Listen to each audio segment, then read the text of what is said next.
다음으로 절연협조 하겠습니다. 예, 절연협조 한번 볼게요.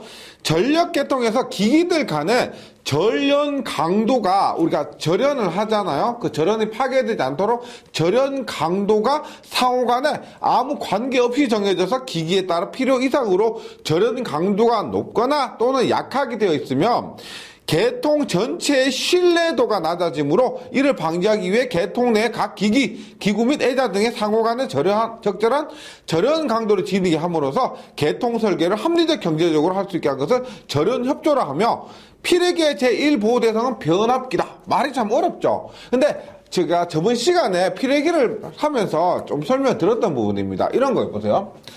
우리가 변압기하고 피레기를 딱 벗을 때 이 선로예요. 선로인데 얘가 변압기가 이렇게 있습니다. 변압기가 이렇게 있어요. 그 다음에 피레기, 피레기 접지는 빼고요. 이렇게 피레기가 이렇게 있어요. 이렇게 있습니다. 우리가 충격파가 내습했을 때 피레기 단자에 걸리는 전압을 뭐라고 하느냐면 제한 전압이라고 했죠. 피레기의 제한 전압인데, 이 전압하고 피레기의 제한 전압하고 이 변압기의 절연 강도하고 뭐가 더 커야 되나 그랬어요. 피레기에 만약에 500kV가 여기 제한 전압 500kV가 걸렸을 때 이게 병렬이기 때문에 여기 피레기에 의한 일종 접지 저항값도 있지만 그것은 무시하고요.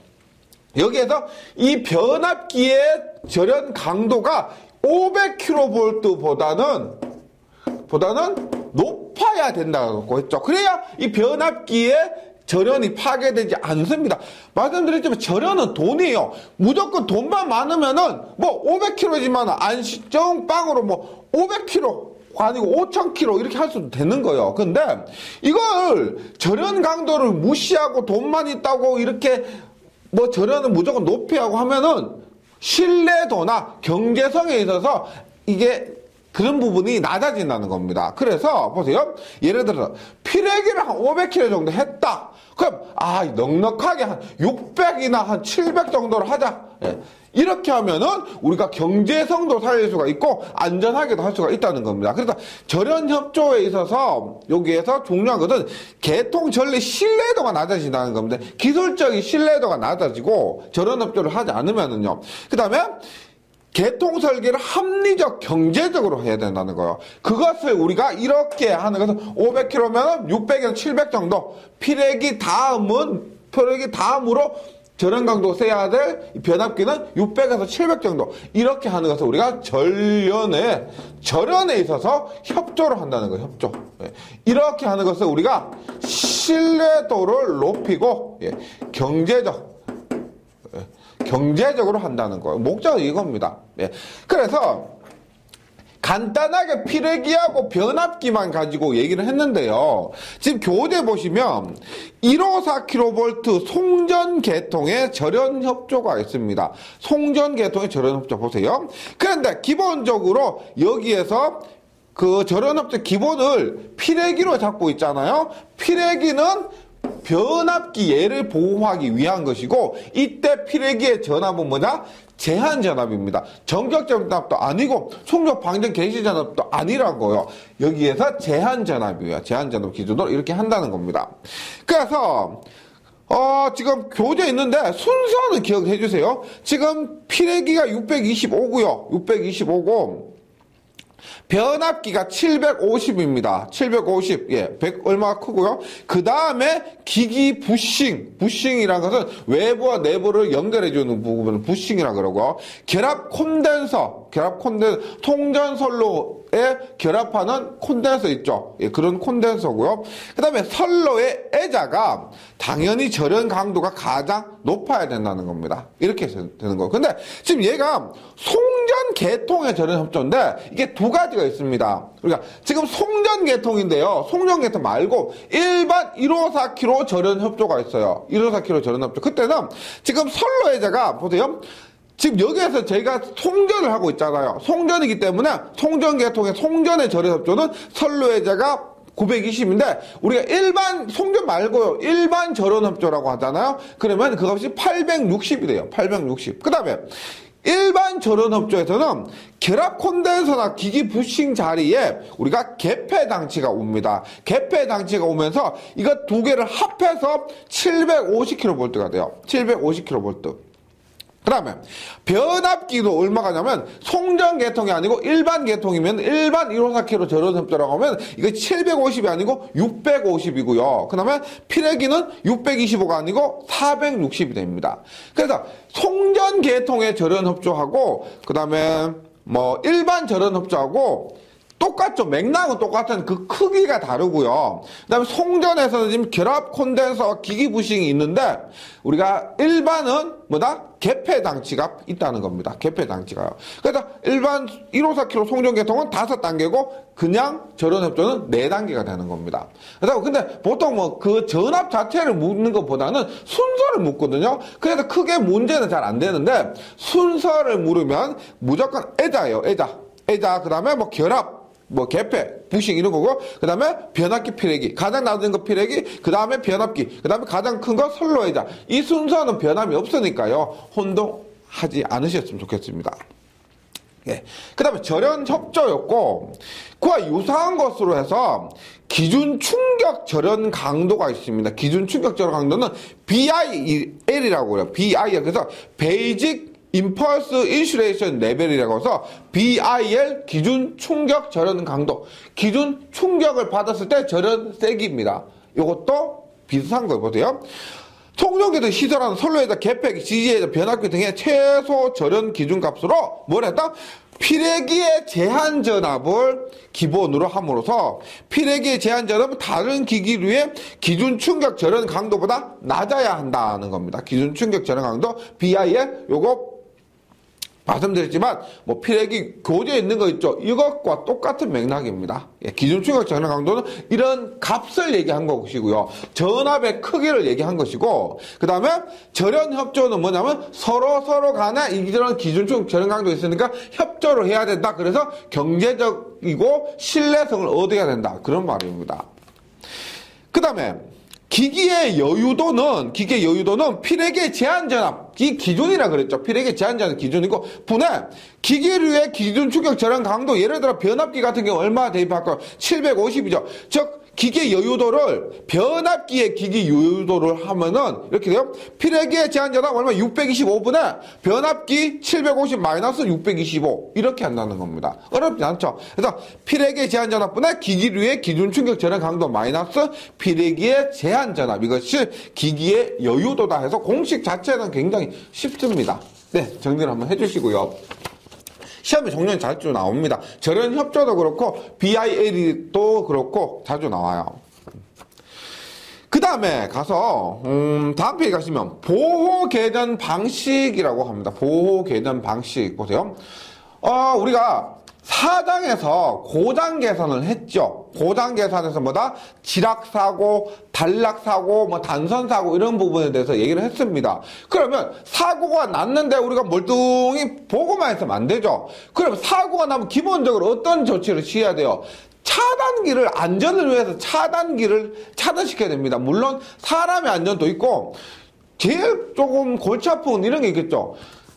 전선에 큰 전류가 흐르면 먼저 기기가 타버리죠. 기기가 손상이 됩니다. 그 다음에 전선 자체가 손상이 돼요. 우리가 송전선에서 전선을 만약에 설치하려고 하면은 어떻게 돼요? 굉장히 뭐 헬리콥터나 이런 것들을 이용해서 설치하기가 어렵다는 겁니다. 근데 집도 그래요. 우리가 만약에 집 안에 있는 전선이 타버리잖아요. 그럼 벽 뜯어내고 뭐 이게 전선 집어넣고 공사를 하려면 어렵다는 겁니다. 그래서 일단 기기 보호나 선로 보호나 이런 것들을 위해서 차단을 해줘야 되는 겁니다. 그렇게 하기 위해서 보호 계전 방식, 우리 계전기라고 있습니다. 한국말로 계전기고 영어로는 릴레이라고 해요. 이게 뭐냐면은 예를 들어서 뭐 과전류 계전기가 무슨 말일까요? 과전류 계전기, 과전류가 흐르면은 동작을 해요. 계전기가 동작합니다. 그래서 과전류 계전기. 그 과전류 계전기가 동작한다는 게 무슨 말이냐면 그 과전류 계전기에 접점이 붙어서 그 신호를 차단기에 주게 됩니다. 그럼 차단기는 계전기에서 신호를 받아가지고 차단기 자체를 끊어버리는 거죠. 선로 자체를 끊어서 이 선로를 안정하게 유지를 할 수가 있게 하는 겁니다. 그래서 보호 계전 방식 그리고 계전기는 우리가 실제로는 릴레이라고 얘기를 하는데 그 부분에 대해서 이번 시간에 공부를 해보도록 하겠습니다. 보세요.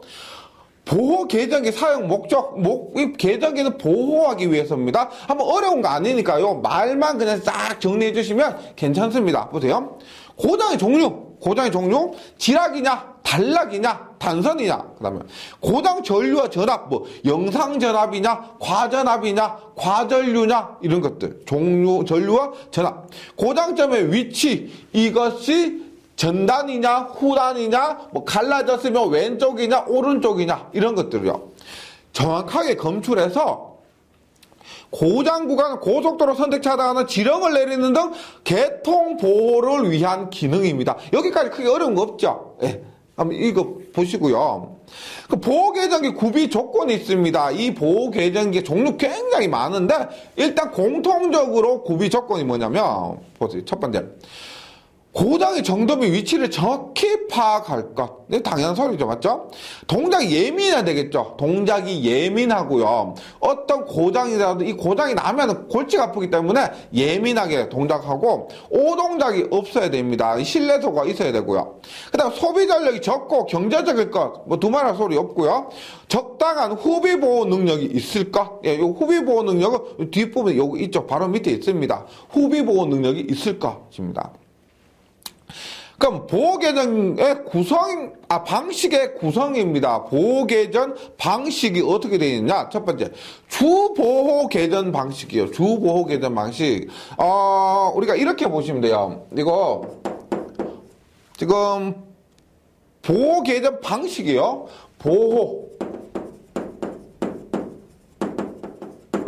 보호계전 방식입니다. 예를 들어서 이렇게 보세요. 제가 단순하게 이렇게 할게요. 이렇게 있습니다.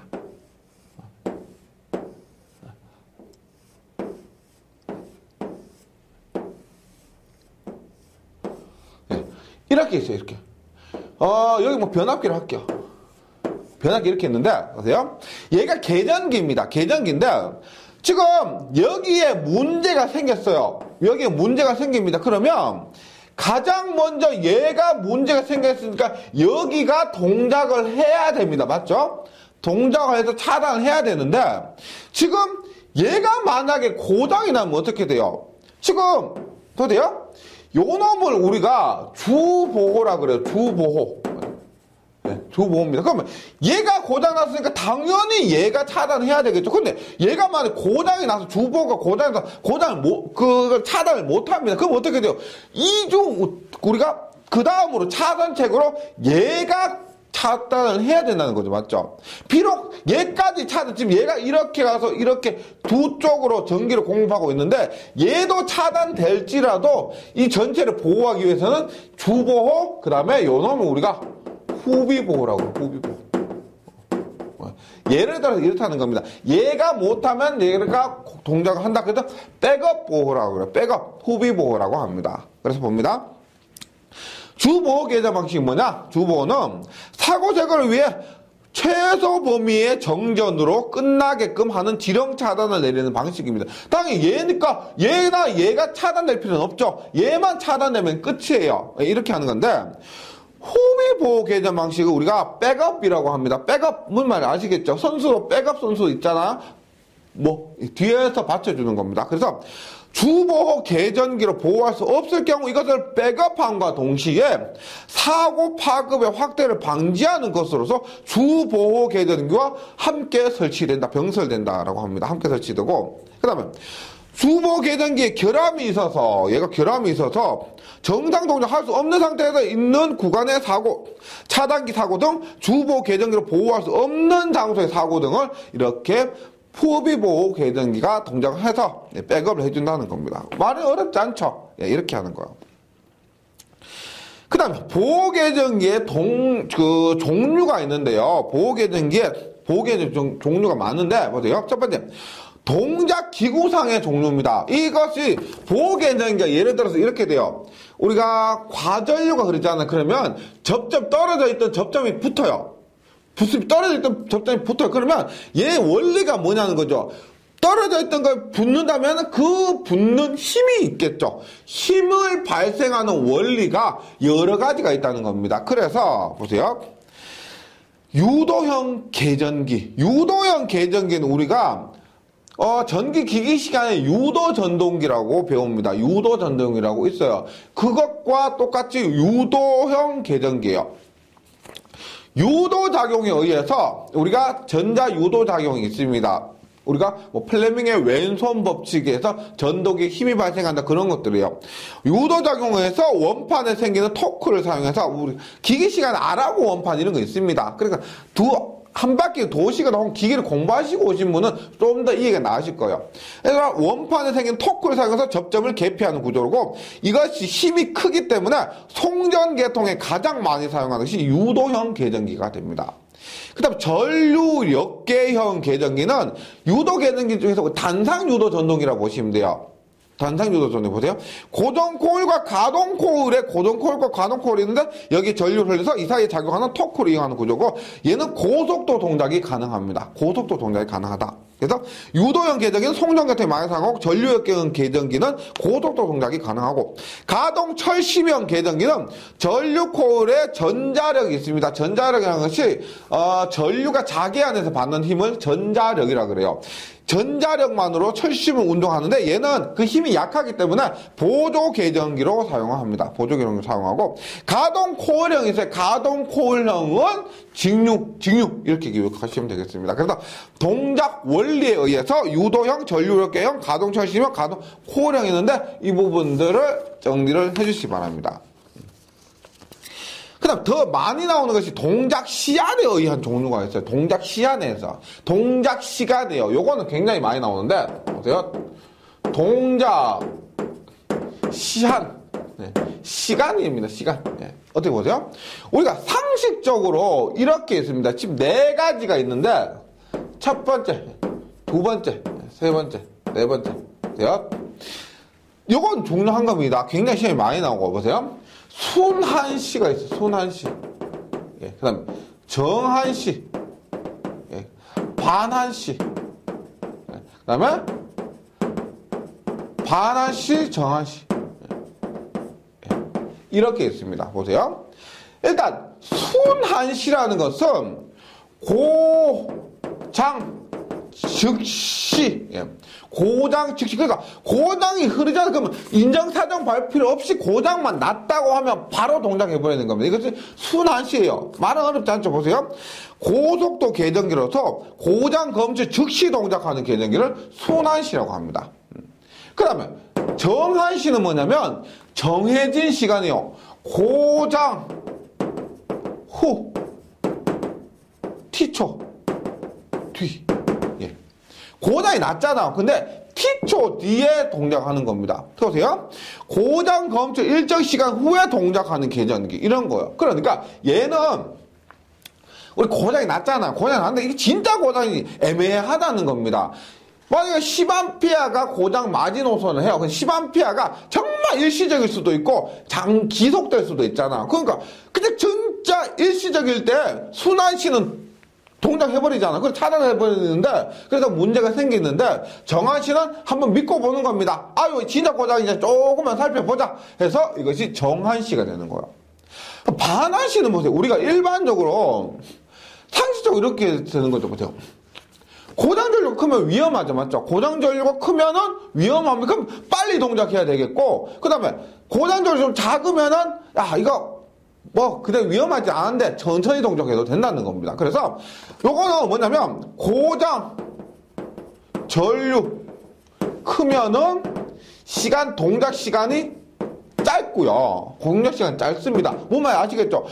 100A가 흐르면은 1초 만에 동작해요. 10A가 흐르면 10초 만에 동작해도 된다는 겁니다. 이렇게요. 그 다음 고장 전류가 작으면 시간이 커도 된다. 이런 말이에요.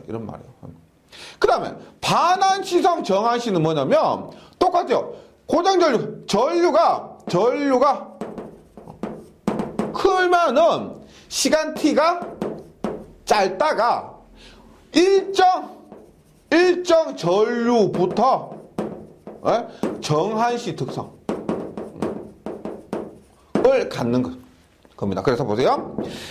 뭐 반환시 계정이 뭐면 아시겠죠? 고장전류 크면은 동작 시간이 짧고 고장전류가 작으면 동작 시간이 길어져서 동작하는 계정기고요. 반환시, 정한시는 반환시 특성과 정한시 특성을 모두 갖고 있는 겁니다. 그래서 고장전류가 적은 기간에는, 고장전류가 적은 동안에는 고장전류가 클수록 동작 시간이 짧게 되지만은 얼마 이상, 일정 값 이상부터면 정한시 특성을 갖게 되는 겁니다. 그래서 얘가 그림으로 나타내면은 이렇게 되는 거예요. 보세요. 이게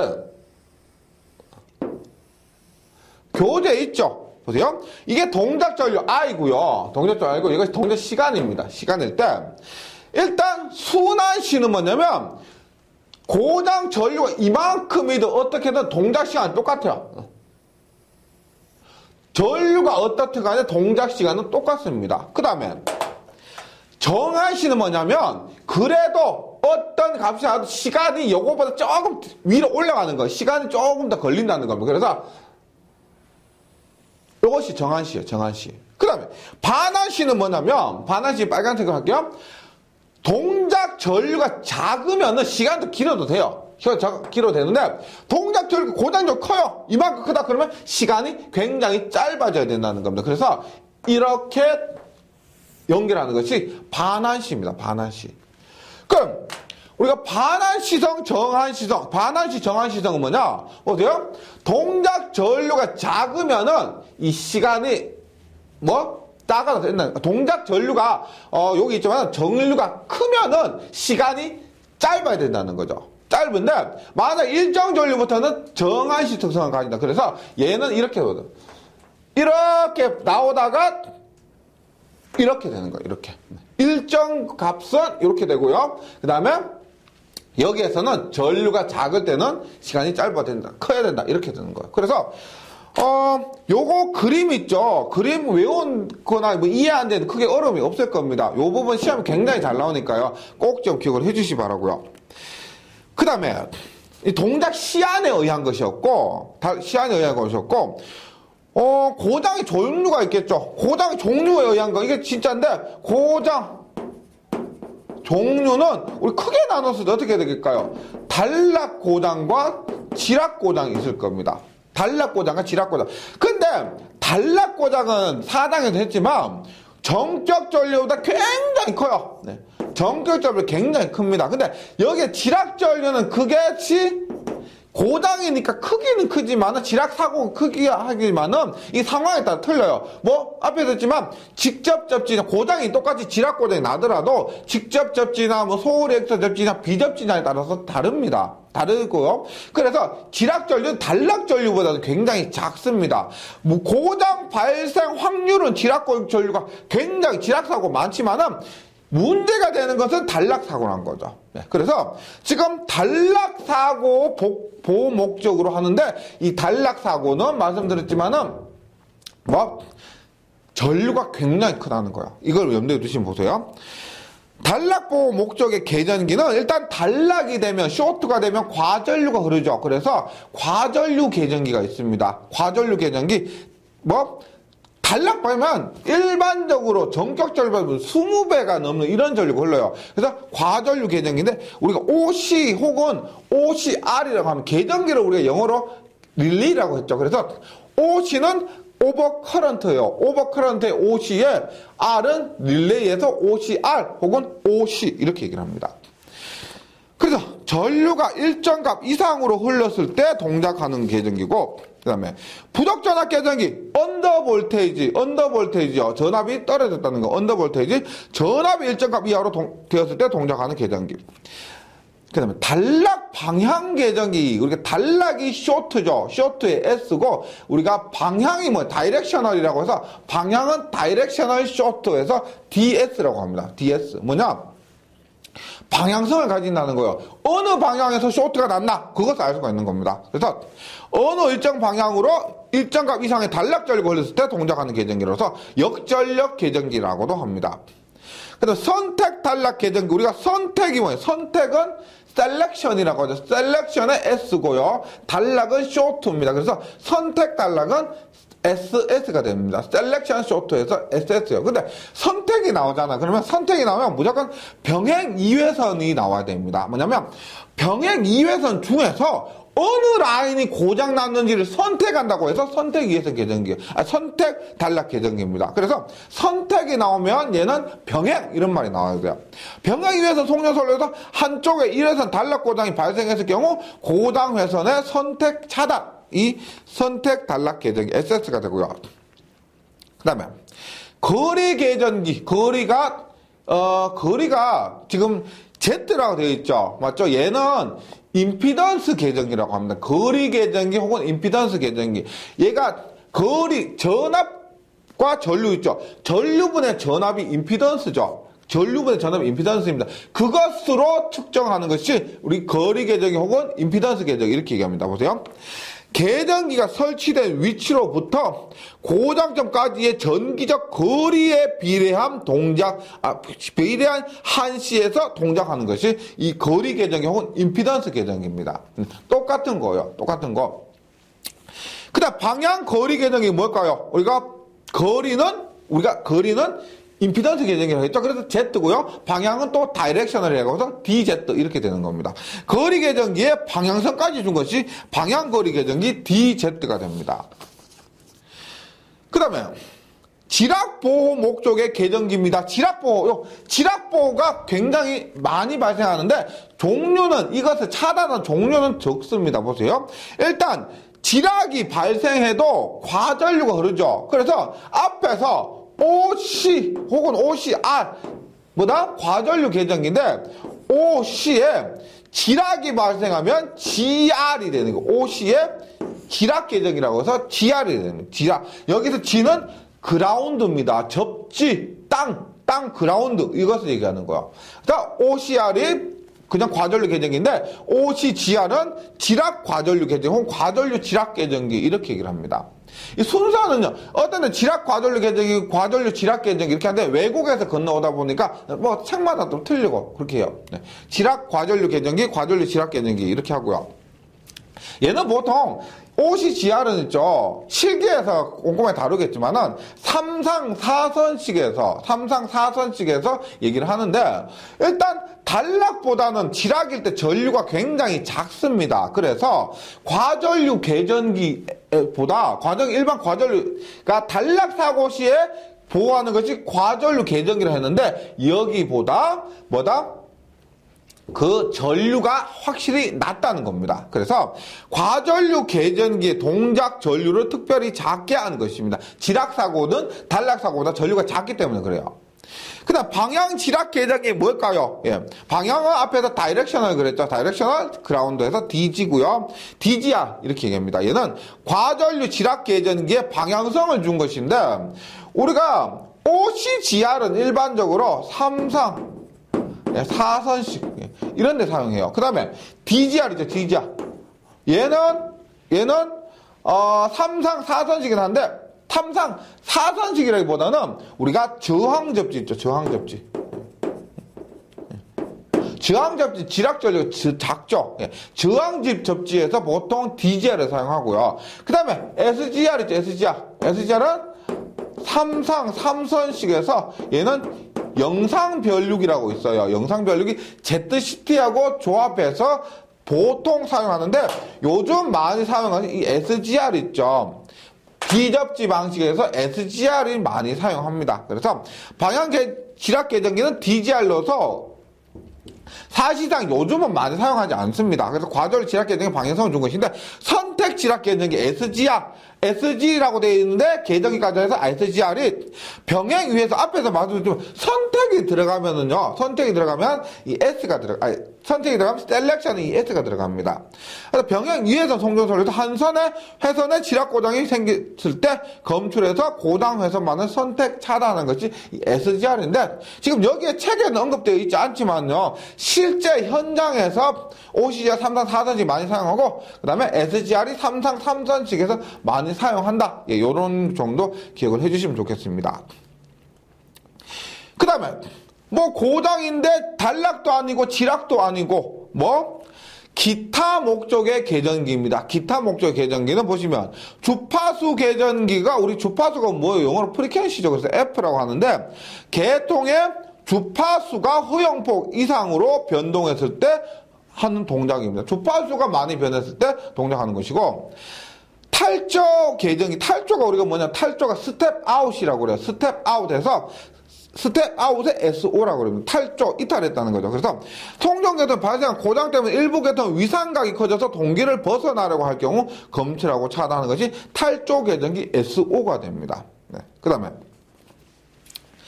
5번 보시면 보호 계전 방식의 적용이 있습니다. 지금 앞에서 제가 간단하게 뭐 과전류 계전기다, 뭐 과전압 계전기다, 뭐 부적전압 계전기다, 지금 지락 과전류 계전기다, 방향지락 계전기다 이런 것들을 말씀드렸는데 이런 계전기들이 실제로 어디에 사용되느냐 그것을 얘기하는 겁니다. 물론 지금 언급드린 것 빼고도 계전기 종류 굉장히 많습니다. 그런 것들이 실제 송전선로는 그렇고 뭐 배전선로는 그렇고 어디에 사용되느냐 그것을 얘기한 거예요. 보세요. 보호계전 방식 적용해서 송전선로의 보호계전 방식이 있습니다. 송전선로도 있고 뭐 모선도 있고 뭐 그다음에 뭐 환상선로 그다음에 방사선로 이런 종류가 있다는 거예요. 보세요. 송전선로의 보호계전 방식으로선 송전선로 특성 자체가 길이가 길고 넓은 지역으로 뻗어 있기 때문에 낙뢰 등 자연의 위협을 받기 쉽고 부하 변동 및 발전력 변동 그 다음에 계통 전력 변동 등 그 운전 상태 수시로 변화하기 때문에요. 이것을 송전선로를 보호하기 위한 계전 방식으로는 보세요. 전류 차동 뭐예요? 전류가 문제가 생기면 우리가 들어가는 전류와 나가는 전류 차가 있겠죠. 그것에 의해서 동작한다고 해서 전류 차동 이렇게 얘기를 합니다. 그다음 전류의 위상 비교 문제가 생기면 위상이 틀어질 수도 있습니다. 그 위상을 비교해서 고장을 확인하는 것도 있고요. 그다음에 방향 비교 왼쪽 오른쪽 어느 방향에 문제가 생겼을 때 방향을 비교하는 것도 있고 거리 측정 우리 앞에서 임피던스 그 계정했죠. 그러니까 지금 여기서 말 자체는 방향 비교 계정이라고 했지만은 방향 들어가는 계정이 뭐 우리가 뭐 방향 단락 계정기 방향 거리 계정기 이런 것들을 사용한다 이 말이에요. 그러니까 방향 비교 거리 측정은 임피던스 계정기 혹은 뭐 거리 계정기 이런 것들을 사용해서 보호한다 이런 말입니다. 송전선로고요. 그 다음에 물론 송전선로 보호 계전 방식에 여기 교재는 없지만 과전류 방식도 있습니다. 과전류 방식은 어떤 문제가 생기고 고장이 났다고 하면은 과전류는 기본적으로 그러거든요. 여기에선 지금 송전선로 보호 계전 방식은 송전선로에 한해서 특별하게 적용되는 거 얘기고 하고요. 그 다음에 과전류 계전 방식은 어떤 경우든지 대부분 뭐 적용할 수가 있습니다. 근데 뭐 여기 송전선로 보호 계전 방식에 과전류 계전 방식도 포함됩니다. 그래서 책이 없다고 빼지 마시고요. 이것도 포함시켜 넣어주시기 바라고요. 그 다음에 방사상 선로의 단락 보호 방식이 있습니다. 방사상 선로에서 단락 고장이 났다. 그러면 우리가 방사상 선로가 뭐냐면 이렇게 전원을 공급하죠. 그럼 이렇게 뻗어나가 이렇게 뻗어나가 이렇게 전기를 이렇게 공급하는 거. 그래서 예를 들어서 지금 이런 식으로 전기를 공급하는 겁니다. 이것을 우리가 뒷장에 가면 가지식 방사상이라 하고요. 가지식, 수지식 이렇게 얘기를 합니다.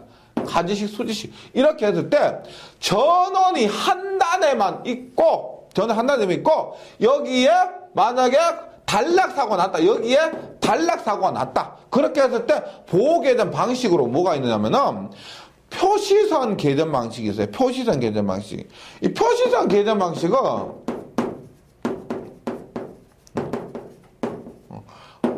표시선이 뭐예요? 표시선이 표시한다. 팔럿이야. 팔럿 라인이에요. 팔럿 라인 계전 방식으로서 이렇게 하는 거 보세요. 우리가 전력선 이렇게 있죠. 전부터 이렇게 있습니다. 이렇게 쓰면 전기가 이렇게 지나가죠. 이렇게 지나가. 근데 고장이 났다는 것을 우리가 뭐 약 2km 정도마다 고장이 난 구간을 정하는 겁니다. 그래서 이 전봇대 사이가 아니고요. 뭐 보통 2km 정도 돼서 여기에 고장 신호를 주고받는 팔런 라인, 표시선 이렇게 따로 설치하는 거예요. 만약에 문제가 났다, 문제가 발생했다 그러면 이렇게 우리가 신호, 고장 신호를 주는 거죠. 그럼 그 고장 신호가 어떻게? 전력선이 아니라 표시선을 따라서 이렇게 앞으로 갑니다. 그래서 여기에서 고장이 났구나. 그럼 여기에 차단을 시켜버리는 거죠. 이런 것을 팔런 라인, 표시선 개전 방식 이렇게 하는데, 사실 방사상 선로에서 전원이 한 군데밖에 없을 때 단락 사고를 검출하는 방법은 표시선 개전 방식이라고 합니다. 그래서 한번 보세요. 방사상 선로에서 단락보호 개전 방식에서 전원이 한 단에만 있는 경우 표시선 개전 방식을 사용하는데, 표시선 개전 방식을 사용하는데, 표시선 개전 방식이란 보세요. 보호해야 할 송전선로의 선택 차단 구간의 양단에 표시선 설치해서 발전기 주파에 시도전류 흘리게 한 것이 됩니다. 그래서 표시선 개전 방식으로서 구체적으로 들어갔을 때 방향 비교, 전압 반향 방식, 전압 반향, 요건 깊이 있게 안 해주셔도 될 거예요. 명칭만. 방향 비교, 전압 반향, 그 다음 전류 순환 방식이 있습니다. 이렇게 하고, 얘 장점이 송전선 보호 범위 내 모든 사고에 대해서 위치와 관계없이 고속 차단 가능한 거죠. 이렇게 선을 하나 더 깔아줬기 때문에 할 수가 있습니다. 이거하고 비슷한 게 뭐냐면, 전력선 반송 개전 방식이라고 했어요. 얘는 뭐냐면, 이렇게 표시선을 따로 설치하는 것이 아니고요. 여기 주고받는데 전력선 자체를 있죠. 얘가 전기도 보내지만은, 전기도 주고받지만은 이거 자체로 신호선도 된다는 겁니다. 이것을 전력선 반송 개전 방식. 표시선 개전 방식, 표시선 따로 설치한다. 전력선 반송 개전 방식은 전력선을 가지고 그것을 이용한다는 겁니다. 고장신호를 이용한다. 이런 거예요. 이렇게 되고요. 그 다음에 전원이 양단에 있는 경우, 방사상 선로가 이렇게 있는데, 얘다 우리가 이렇게 있으면 이렇게 했어. 여기에서도 있어요. 여기도 있고, 여기도 있고, 양단에 있을 경우는 우리가 단락 고장이 났을 때 방향 단락 개전기. 얘는 보세요. 어디가 고장난 양쪽에 있기 때문에 어느 방향이라는 것을 인지를 해야 됩니다. 그래서 방향 단락 개전기고, 그 다음에 과전류 개전기, 방향 단락과 과전류 개전기를 조합해서 사용합니다. 방향 단락 개전기와 과전류 개전기, 아시죠? 과전류 개전기를 조합해서 사용합니다. 그 다음에 환상선로의 단락보호 방식이 있는데, 환상선로는 이렇게 되는 거, 우리가 전원 이렇게 있죠? 했는데, 얘가 이렇게 이렇게 얘가 전기 공급하는데 이렇게 환상 루프를 만든다는 겁니다. 이렇게 이쪽에서도 전기 공급할 수 있고 이쪽으로도 전기 공급할 수 있는 겁니다. 그래서 이것을 우리가 환상선로라고 해요. 환상선로. 이때도 전원이 한 군데만 있을 수도 있고 전원이 양쪽에 있을 수도 있겠죠. 이랬을 때 전원이 한 군데만 있다 그러면 방향 단락 개전기, 요거는 왜 그러냐면은 이쪽으로 갈 수가 있기 때문에 어느 방향인지를 인식을 해야 되는 겁니다. 그래서 여기에서도 우리가 방사상 선로에서 전원 양쪽에 있었던 것처럼 방향 단락 개전기가 있으면 되고요. 그 다음에 전원이 두 군데 이상 있으면 방향 거리, 어느 방향인가, 그 다음에 어느 위치인가까지 해야 된다는 거, 알아야 된다는 겁니다. 그래서 어렵진 않죠. 우리가 방사상 선로에서는 어느 방향인지를 알아야 되기 때문에 방향 단락 개전기고, 전원 양쪽에 있으면 방향 거리까지 알아야 되기 때문에 방향 거리 개전기, 이렇게 기억해 주시기 바랍니다. 그 다음에 모선 보호 개전 방식입니다. 모선 보호는 우리가 앞에 3장에서 잠시 했지만은 발전기 모선, 발전기에서 연결된 메인 라인, 부하 모선, 부하와 연결된 메인 라인, 그 다음 중간 모선, 중간의 메인 라인입니다. 메인 라인인데, 이 모선에서는 보호해야 할 때 범위가 좁고 뇌해라든지 염해에 대해서 충분히 절연을 강화하고 있기 때문에 송전선로 달리 하고 있기 때문에 사고가 극히 낮습니다. 그래서 모선 보호는 차동 개전 방식이에요. 차가 다를 때, 대표적인 것이 전압차동, 그 다음에 전류차동입니다. 전압차동 보통 우리가 3, 4, 5km 이상에서 사용하고요. 모선보호도 3, 4, 5 전압이 있는데 보통 전압차동은 3, 4, 5 이상에서 사용하고 그 다음에 그 밑에 전류차동을 많이 사용하고요. 그 다음에 위상비교, 방향비교 이런 것을 통해서 모선 개전 방식이 보호하는 겁니다. 네. 그 다음에 모선 보호고요. 그 다음에 발전기 보호가 있습니다. 발전기 보호는 우리가 똑같아요. 지금 모선 보호와 마찬가지로 내부 고장에 대한 보호가 차동 개전기, 여기서 말하는 전류차동을 얘기합니다. 전류차동. 앞에 전압차동 되게 큰 전압 아니면 잘 사용 안 하고요. 우리가 일반적으로 말 없이 차동이라고 얘기했을 때는 우리가 이 발전기 보호 같은 경우는 차동 개전 방식은 전류차동이라고 보시면 되겠습니다. 그 다음 외부 고장은 앞에 얘기했던 반환시 과전류 개전기. 과전류 개전기는 과전류 개전기인데 앞에서 얘기했던 반환시 과전류 개전기. 이렇게 하시면 되겠습니다. 그 다음에 변압기의 보호 개전 방식입니다. 변압기는 이건 전기 기기에서 좀 더 꼼꼼하게 하게 되는데 예. 일단 차동 개전 방식입니다. 지금 차동 개전 뭐라고 그러냐면은 전류의 차라 그랬죠. 전류의 차입니다. 내부 고장 발생 시 고저압 측에 설치한 우리가 변압기가 있을 때 일반적으로 1차는 고압, 2차는 저압이에요. 거기에 CT를 각각 설치합니다. 1차 측에도 CT를 설치하고 2차 측에도 CT를 설치해요. 그래서 그 전류의 차에 의해서 개전기를 동작하는 겁니다. 우리가 뒷장에서 합니다. 뒷장에서 CT를 하고 전기 기기 과목에서 CT를 하는데 이 CT가 1차 전류는 다른데 2차 전류는 공이 5A입니다. 둘 다 5A. 그러니까 어떤 전류가 흐르든 간에 2차에는 5A가 흘러야 돼. 그러면 원칙적으로 1차에도 5A, 2차에도 5A 흐르면 그 전류의 차가 없지요. 5A 차가 없죠. 그럼 동작 안 해요. 근데 문제가 생겨서, 야, 1차 측에 5A 흐르고 2차 측에는 만약 3A가 흐른다. 그럼 2A의 차이가 난다는 거예요. 그러면 문제가 생겼다고 인식을 하고 차단을 하는 겁니다. 이건데, 차동 개전기, 다시 전류 차동인데, 이런 전류의 차에 의해서 개전기를 동작시키는 방식입니다. 네.